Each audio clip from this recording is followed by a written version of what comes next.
Newly released documents show that Canada almost lost its role in a recent peacekeeping mission in Africa.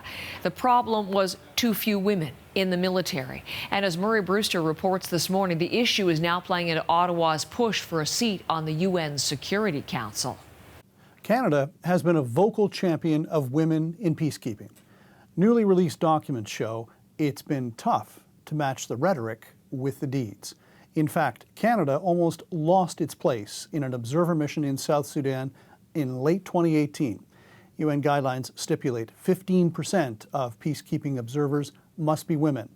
At that time, Canada could only muster 1/3 of that.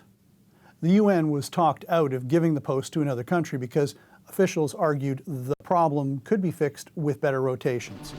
Getting more women into uniform and into the peacekeeping field is central to the Liberal government's campaign to get a UN Security Council seat, as witnessed last week in Senegal. Women are incredibly professional as peacekeepers, as peace officers, as police officers.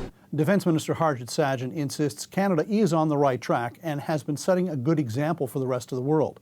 Problem is, the Canadian military has had trouble recruiting women, and experts say the UN guideline will have unintended consequences on women who are already serving. So if Canada is to meet consistently targets that are imposed by the UN when it comes to the representation of women in UN missions, then it's constantly going to be a strain for the Canadian Armed Forces. The fear is women already in uniform could find themselves on a cycle of peacekeeping deployments just to keep up with the UN mandate.